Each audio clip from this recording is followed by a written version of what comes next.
அஸ்ஸலாமு அலைக்கும் friends, welcome to just for you JFU.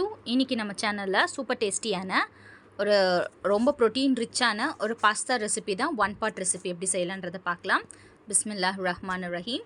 நம்ம வந்துட்டு ஒரு பவுலில் வந்துட்டு நம்ம ஒரு 5 முந்திரி பருப்பு, ஒரு 4 பாதாம் பருப்பு, கூடவே வந்துட்டு ஒரு 5-6 பல்லு வந்து தோல் உரிச்ச பூண்டு சேர்த்துக்கோங்க. அது கூடவே 2 காஞ்ச மிளகாய், இது எல்லாமே போட்டுட்டு நல்லா கொதிக்கிற தண்ணியை எடுத்து இதில் ஊற்றி மூடி போட்டு வச்சுடுங்க. அதுக்கு அடுத்து தான் நம்ம வந்துட்டு காய்கறிகள்லாம் கட் பண்ணி எடுத்து வச்சுக்கலாம்.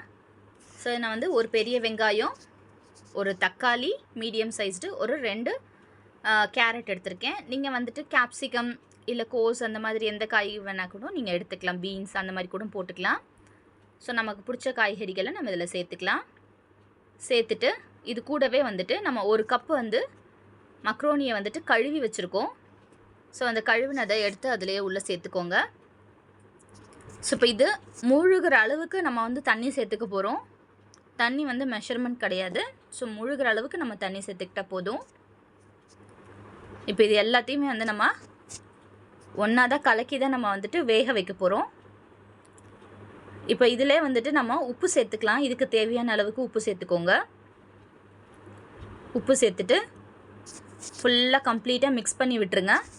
ஸோ காய்கறி மக்ரோனி எல்லாமே ஒன்றா மிக்ஸ் ஆகிற அளவுக்கு கம்ப்ளீட்டாக மிக்ஸ் பண்ணி விட்டுருங்க.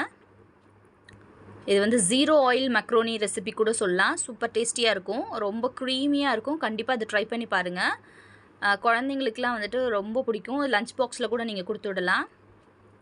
ஸோ இப்போ நம்ம வந்துட்டு ஒரு மிக்சர் ஜாரில் பாலும் கூடவே வந்து ஹோம்மேட் பன்னீர் தான் நான் எடுத்து வச்சுருக்கேன். ஸோ பன்னீரும் எடுத்து வச்சு இந்த மாதிரி சேர்த்துக்கோங்க. இப்போ இது கூடவே நம்ம ஆல்ரெடி ஊற வச்சுருக்கோம் இல்லையா, பாதாம், முந்திரி பருப்பு, காஞ்ச மிளகா, அது கூடவே வந்து கார்லிக், இது எல்லாத்தையுமே ஒன்றா ஆட் பண்ணி இது கூட கொஞ்சமாக உப்பு சேர்த்து இதையும் நல்லா ஃபைனாக அரைச்சிருங்க. ஸ்மூத்தாக க்ரீமியாக இருக்கும். இது பார்க்குறதுக்கே ரொம்ப க்ரீமியாக இருக்கும். மைனீஸ் மாதிரியே இருக்கும். நீங்கள் சாப்பிட்டு பார்த்தீங்கன்னா அவ்வளோ டேஸ்டியாக இருக்கும். ஸோ இப்போ தண்ணியெல்லாம் சுண்டி நமக்கு மக்ரோனி வெந்து வந்துருச்சு. இப்போது நம்ம மிக்சர் ஜாரில் இருக்கிற அந்த பன்னீரோட இதை வந்து ஃபுல்லாக நம்ம ஆட் பண்ணிவிட்டு மிக்ஸ் பண்ணி விட்டுட்டு அடுப்பை சிம்மில் வச்சுக்கோங்க. தண்ணி சுண்டின பிறகு இதை ஆட் பண்ணிவிட்டு பெப்பர் போட்டுக்கலாம். மிக்ஸ் பண்ணி விட்டுட்டு உடனே ஆஃப் பண்ணிடலாம். திருப்பி இது வந்து கொதிக்கணும், வேக வைக்கணும் அப்படின்லாம் எதுவும் கிடையாது, இல்லைனா அடி பிடிக்கும். ஸோ அவ்வளோதான், நம்ம சூப்பர் டேஸ்டியான மக்ரோனி, ஹை ரிச் ப்ரோட்டீன் இருக்கிற மக்ரோனி வந்துட்டு ரெடி ஆயிடுச்சு. ரொம்ப க்ரீமியாக இருக்கும். கண்டிப்பாக அது ட்ரை பண்ணி வந்துட்டு பார்த்துட்டு எப்படி இருந்துச்சுன்னு நமக்கு கமெண்ட்டில் சொல்லுங்கள். இந்த வீடியோ பிடிச்சிருந்தா லைக் பண்ணுங்கள், ஷேர் பண்ணுங்கள், மறக்காமல் நம்ம சேனலை சப்ஸ்கிரைப் பண்ணிவிடுங்க. கூடவே பக்கத்தில் இருக்க அந்த பெல் ஐக்கானே கிளிக் பண்ணிக்கோங்க. அப்போ தான் நம்ம போடுற வீடியோஸோட நோட்டிஃபிகேஷன் உங்களுக்கு உடனுக்குடனே வரும். இந்த க்ரீமியான மக்ரோனியாக ட்ரை பண்ணிவிட்டு கண்டிப்பாக குழந்தைங்களுக்கு லஞ்ச் பாக்ஸுக்கு கேட்பாங்க. என்னன்ட்டு எனக்கு கமெண்ட் பண்ணுங்கள். வேறு ஏதாவது வீடியோ தேவைப்பட்டாலும் நமக்கு கமெண்ட்டில் சொல்லுங்கள்.